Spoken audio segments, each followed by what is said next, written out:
A lot of people have questions about just how the Cleveland Browns could possibly contend in the 2025 season. A very difficult schedule, a lot of young players on the roster. Well, we're going to key out some players from positional groups that could make the difference in whether or not Cleveland can actually try and contend in 2025. We'll talk about it. Browns 3D starts now.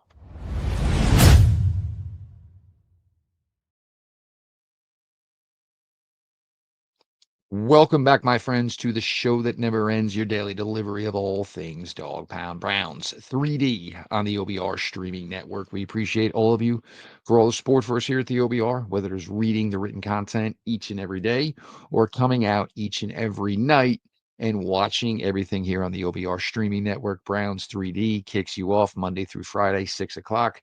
Host of other shows afterwards.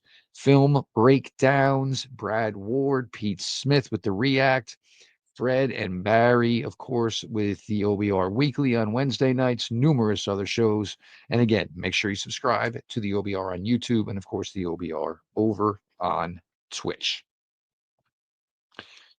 Now, there's a lot of, wondering, concern, certainly, about just how the Cleveland Browns could possibly contend in 2025. And I'm not going to sit here today and convince you that they are going to or they are not going to. But there are certainly some players in each positional group that if they are able to play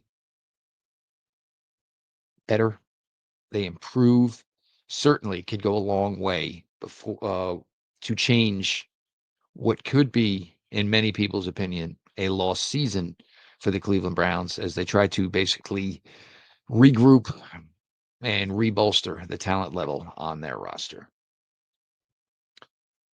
We'll start with the quarterback position. And it's certainly interesting, I think, because the way you look at it now, I think a lot of people feel, that it is, either Kenny Pickett or Joe Flacco that are actually going to end up being the original, the opening week starter for the Cleveland.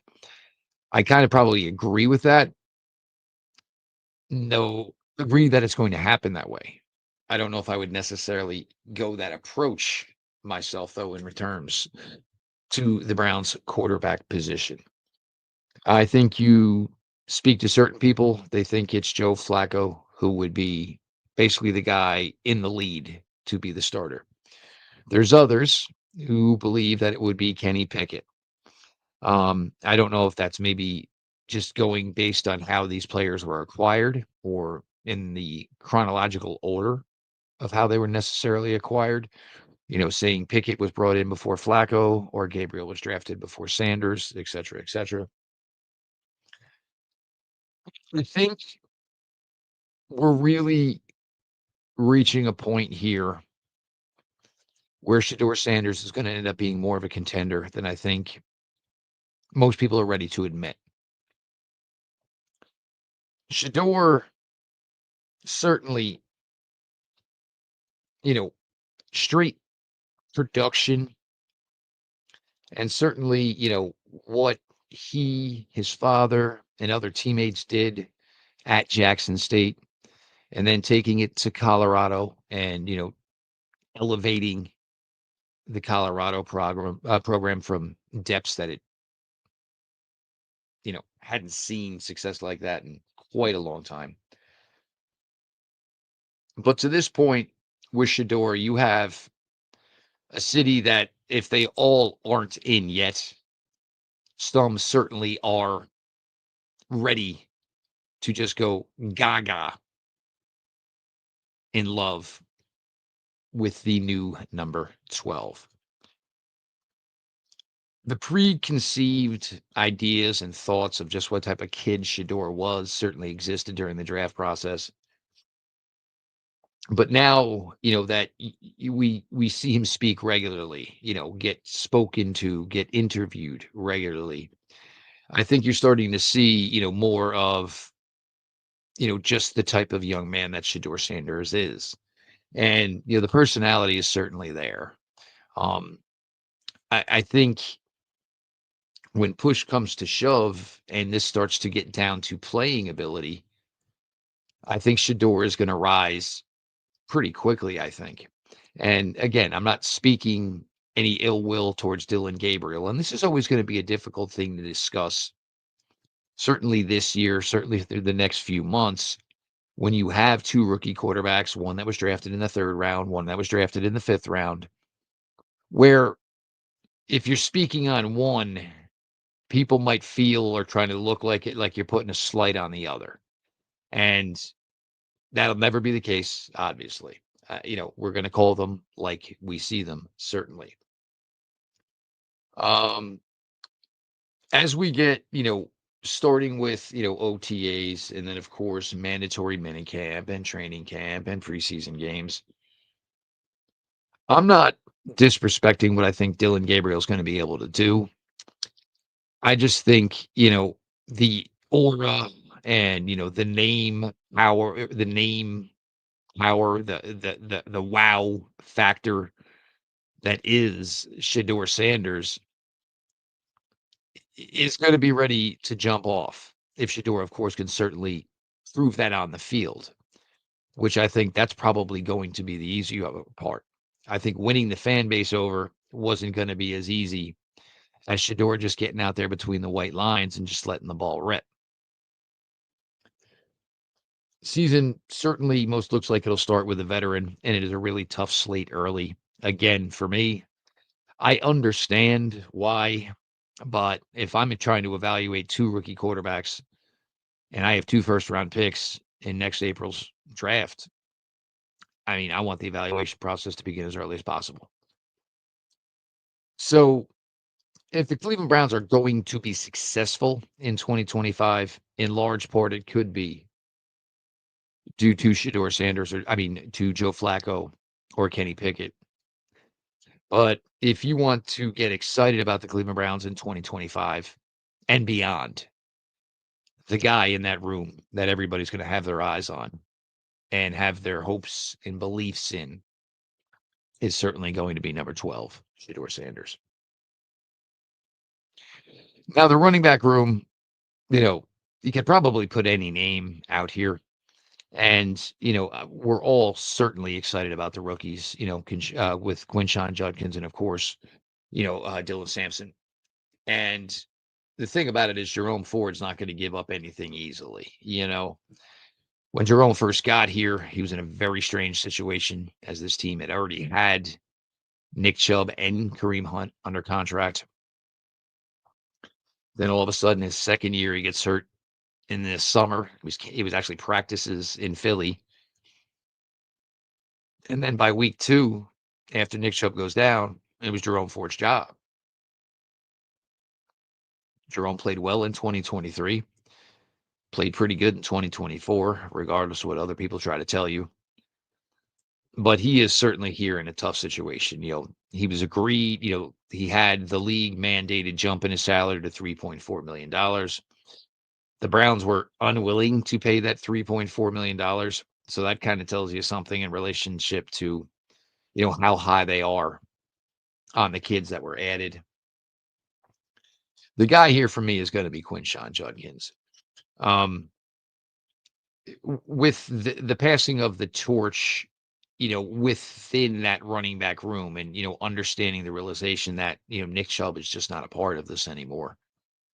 And where you took Judkins at 36th overall, the belief would be certainly that, he is probably the guy. Not saying that Sampson's certainly not going to get his opportunities, and certainly not saying that Jerome Ford may not get opportunities as well.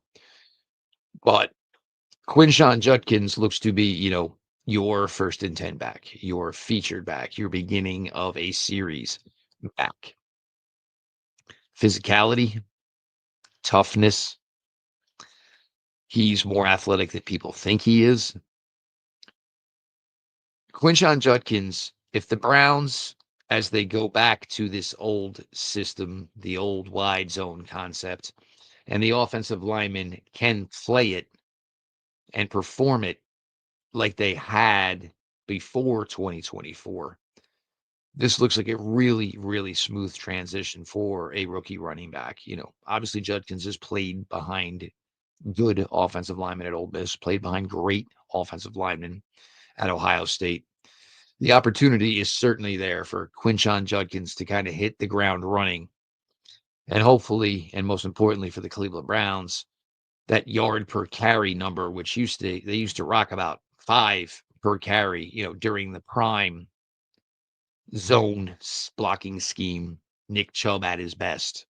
Hopefully that is a number that the Cleveland Browns can find once again a way to attain as, they break in what should be their new feature back in Quinshon Judkins. I said it before the draft, and, knowing that the wide receiver class, was not littered with talent.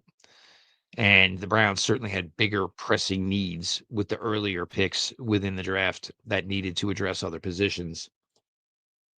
That Cedric Tillman was going to be the key for that room. Now, here we are post-draft. Here we are with the signing and addition of a veteran like Deontay Johnson.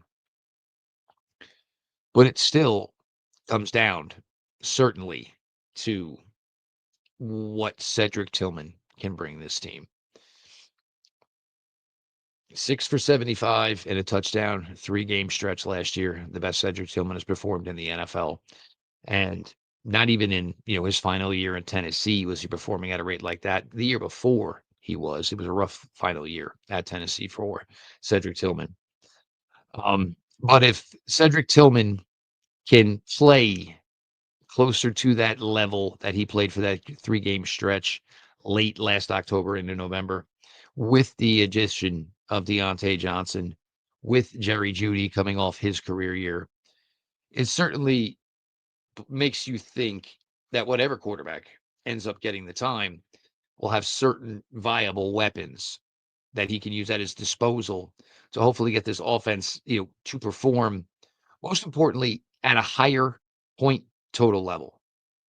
That's the thing. The turnovers, and I guess it was over 70 the last 2 years, the lack of putting points on the board was just brutal. And hopefully, Cedric Tillman, now in year 3, had a couple of tastes of success as a rookie. Certainly had a nice little stretch as a second-year guy. Hopefully, the old adage and the old belief of, the third-year breakout wide receiver rings true for Cedric Tillman. For the tight end position, we know what David is when healthy. We know what David is when he has accurate quarterback play. Harold Fannin, at a very young age, coming in here, just 20 years old, under contract, ready to go. The uniqueness of the things Harold Fannin can do, can play a big slot, can line up outside. I'm sure the Browns will tinker with, him playing some H-back type of stuff. Him perhaps even lining up as a fullback at times. Just more ways to disguise things and, try to get the best out of Harold Fannin that you truly think is there. His tape last year was certainly off the charts. He was a phenomenal, phenomenal player at Bowling Green. Didn't just dominate the MAC, dominated the bigger conferences when he faced them as well. It may not be something where Harold Fannin is just cooking right out of the gate. Very seldom do rookie tight ends do that. But Harold Fannin certainly can be a guy who, his target share increases as the season goes on. His production increases as the season goes on. Harold Fannin is a really, really interesting and unique weapon. And I'm really, really looking forward to watching how, the Browns, deploy his developmental plan, get his involvement going. Special player, and certainly has an opportunity here to be a big, big part of the Cleveland Browns offense here in 2025. Something came out over the weekend, and I don't understand why people are surprised or even giving it run. But in regards to, basically DeJuan Jones is, the number one left tackle as of right now. I mean, I didn't think it was going to be Cornelius Lucas. Um, this is a team in Cleveland that, they're trying to get younger. They have the opportunity to certainly get cheaper. That sounds to me like DeJuan Jones, right? Certainly the OBR has stated, through the insider package, highly recommend you get that. That DeJuan Jones has done a fantastic job this year as far as maintaining the weight. As we know, it was an issue this time last year. Granted, he was injured, but DeJuan Jones, obviously, the weight was at times over 400 pounds. The belief now is he's closer to 350. He is, probably maintained in the last calendar year a 40-pound weight loss, which is huge, because some of these injuries that DeJuan is suffering certainly could be, due to the extra weight on the body. You just, yes, he's a massive man. So his weight number doesn't sound all that insane just due to the fact that we're talking about a 6'9" gentleman. But playing at a lesser weight certainly puts a lot of less strain on your joints, hips, knees, etc., and certainly probably gives DeJuan Jones a much better opportunity to hopefully remain healthy. I have zero issues with DeJuan Jones being viewed as the left tackle right now. And for what Jedrick Wills gave this team for 5 years, making the money he was making as a number 10 overall pick. Here is Jones, who's still not really making any money yet. So you're telling me DeJuan Jones may just have to, at worst, perform better than Jedrick Wills? I'll guarantee he'll perform better than Jedrick Wills. And the key thing certainly for DeJuan Jones, the pass blocking, we all have a lot of faith in. It will be, whether or not he can improve in the run blocking game. And it's certainly difficult for a man as large as DeJuan Jones is. Kicking it over to the defensive side of the ball. And the reports are also pretty positive as far as, the recovery for now second-year defensive tackle Mike Hall. Mike was just starting to pick it up. Mike was just starting to get it, was starting to get comfortable, was starting to be able to contribute, show, a little bit of production.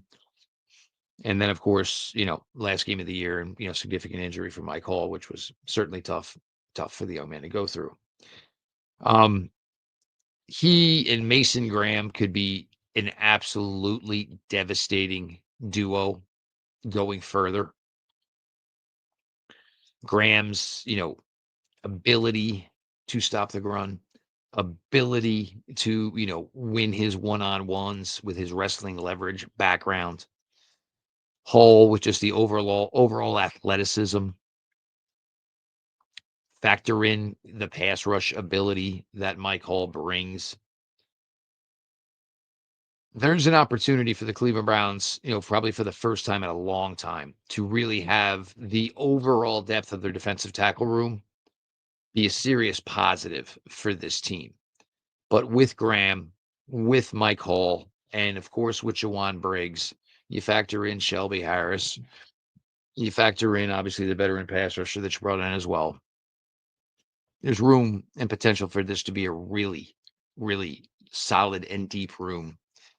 And I think the biggest key for that, for me, certainly here for 2025, is for, Mike Hall certainly to hopefully, get right health wise and get him back to where he was performing as the 2024 season was closing. It still seems odd to me that the Browns were highly rumored and highly linked to Abdul Carter at the top of the draft,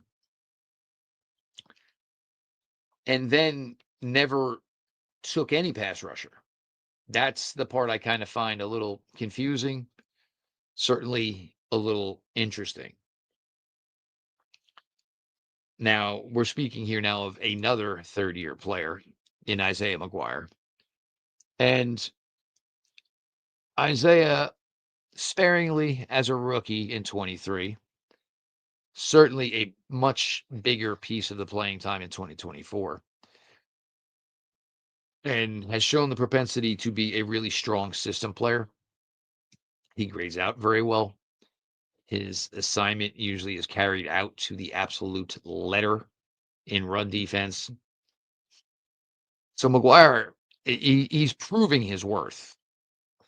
The key for Isaiah McGuire this year and what could really drive this season for him and certainly help him drive this defensive line is if Isaiah McGuire can take the next step as a producing pass rusher. There's probably a little pause and hesitation with that, as McGuire is just, he never tested, and on film he just does not look like this elite athlete. It's certainly capable, and I think with Isaiah McGuire, if you're talking maybe you can get into that 5 to 8 sack range, this would be an absolute, blow up for him. Certainly would, absolutely be a tremendous boost to this Cleveland Browns defensive line as a whole. Players behind him in Troy, Tryon Shoyinka and, Alex Wright, and, for now, Ogbenaya Okoronkwo still in tow. But Isaiah McGuire, with his solid run defense play, is the guy who's going to get this opportunity, for a higher snap amount. And that's just going to be the key. Can Isaiah McGuire take the next step as a pass rusher?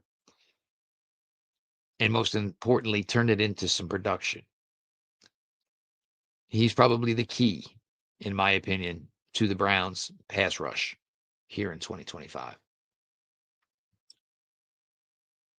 When Carson Schlesinger was drafted, it, kind of turned a light on for all of us, of course. A sad one, for JOK. But getting more under the hood and getting deeper into Schlesinger's play at UCLA, and factoring in that it was only 1 year, there's probably a big target now for Carson Schlesinger. Because whether you didn't believe the JOK stuff, and I guess that's on most of you if you didn't, Schlesinger was coming in with a lot of promise, and, but now it's a need. Carson Schlesinger needs to be the Cleveland Browns' best linebacker in 2025. Has no choice. Has to be their best linebacker in 2025. If he is not successful, this defense could be in some trouble. He's probably going to have to be their leading tackler, which he's certainly capable of. He's going to have to, at some point, kind of take this D over and be that guy in the middle. The film tells you he can do it. The athleticism on film tells you he can do it. The production at UCLA tells you he can do it. Carson Schlesinger is a huge, huge piece as far as whether or not the Cleveland Browns can be a team that, can win a serviceable amount of ball games this year and even contemplate and, sniff making the playoffs. At corner, I actually went with the two of them. You have Martin Emerson and you have Greg Newsome, both in contract years. And the odds are Cleveland's only going to sign one of them. Even if they both play well, the odds are the Browns will only retain one of them. If things don't go well, there could be an opportunity that both of them are moved by the trade deadline. And I don't mean don't go well as far as Emerson and Newsom's individual play, but I'm saying as far as the overall team play. If that does not go very well, it wouldn't stun me if Martin Emerson and Greg Newsome were moved by Halloween trade deadline. If you get in this scenario where the team plays well and both of these guys play well, then you get into that position of which one would you retain? For me, it's probably going to be easier to maintain Martin Emerson. The bigger guy plays outside on the field almost the entire time. Greg Newsome, if he plays well this year, is not going to want to sign a contract extension with Cleveland at a nickel corners pay scale. Greg Newsome is going to want to go somewhere, A, where they believe he can play on the outside. And as a rookie, he did very well. And B, he's going to want to get paid as a guy who plays on the outside. He may not have any issues with the Browns whatsoever, and he probably doesn't.